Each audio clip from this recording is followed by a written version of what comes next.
My name's Robert Dunn. I'm an accounting major here. Well, like you, actually getting a second degree. My concern is I'm slightly older, and I remember the early 2000s when we had a Republican president and Republicans controlled Congress, and not a lot of conservative reform took place. In fact, the exact opposite happened. As a principled conservative, I have to honestly say that I am disillusioned with the Republican Party. I am still hanging on for hope. However, we've just fought to get the Senate back, yet it seems like whenever there's conservative reform brought to the table, leadership is blocking it. So under a Fiorina presidency, how are you going to make sure that necessary conservative reform happens with a Republican majority? Thank you. Well, you're making my point, aren't you? Politicians are politicians. You're making my point. You're exactly right. Things don't really change. They didn't really change in 2000. When we had the White House, the House, and the Senate, government still got bigger. When we had the White House, the House, and the Senate, we still didn't secure the border. When we had the White House, the House, and the Senate, we still didn't serve our veterans. When we had the White House, the House, and the Senate, we still didn't reform the tax code. That's why I say, whatever your issue, whatever your cause, the political class has failed you. And that is why I think it is time for a different kind of leadership. You know, ours was intended to be a citizen government. When did we get used to the idea that only a professional politician could run for office? For most of our nation's history, people came out of private life and served for a time and returned to private life. It worked pretty well, actually. We need a different kind of leadership. And we also need a leader who understands that we have everything we need to solve every problem. You know, people sometimes ask me how I went from secretary to CEO. I didn't have a plan to go from secretary to chief executive. But what I found out about myself is that I would run to problems, not run away from them. And every time I ran to a problem, I would find people who knew how to solve the problem. They just had never been asked. So I would ask them. And together we would solve the problem. That is why I'm going to ask you how to solve these problems, because you know. And when we take the common sense and good judgment answers, this is common sense. If you want to spend less money and spend it better, wisely and well, invest it where you should and save it where you don't need to spend it, you need to know where your money is being spent. This isn't rocket science, folks. It is why I will focus the pressure of the American people.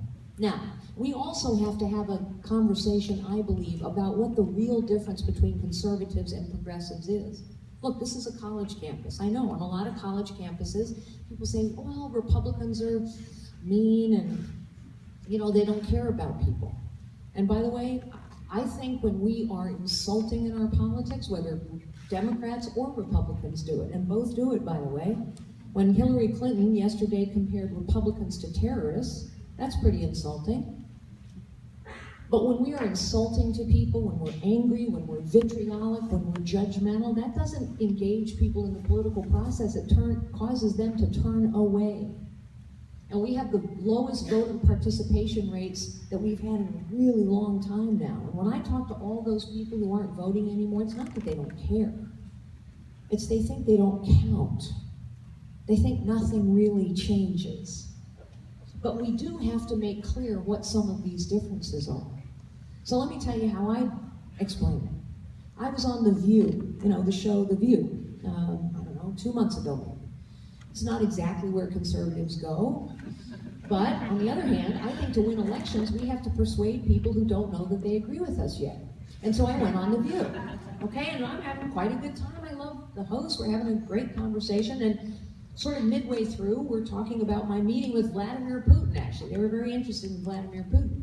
And one of the hosts said to me, Rosie, it was Rosie Press, she said, you know, Carly, I'm not a Republican. said, wow, I'm shocked, Rosie. I never would have guessed that. Why are you? Why are you? And I said, because I know that no one of us is any better than any other one of us.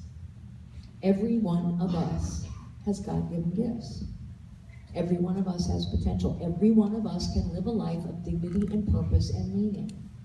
And I believe our values and our principles and our policies work better to lift people up. Now, if you doubt that difference, here's what I think progressives really believe.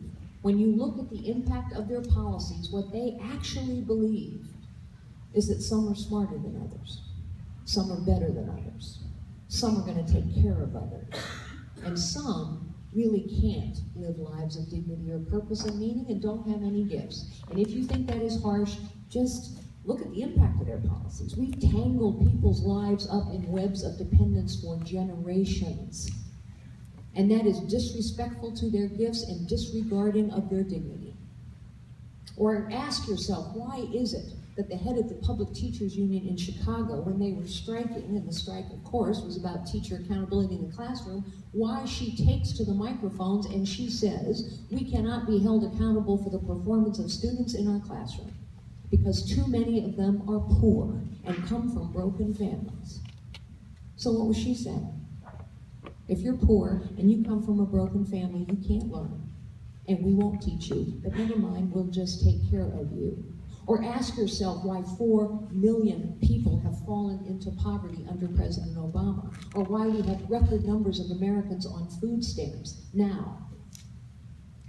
So, we have to make the differences clear between what conservative principles are really about. But we also have to have a different kind of leadership so that those principles are translated into real results. And ask yourself as well as you evaluate a whole set of presidential candidates. You know, politicians talk. I'm talking too. Ask yourself, who has a track record of turning talk into results? Who's actually challenged the status quo?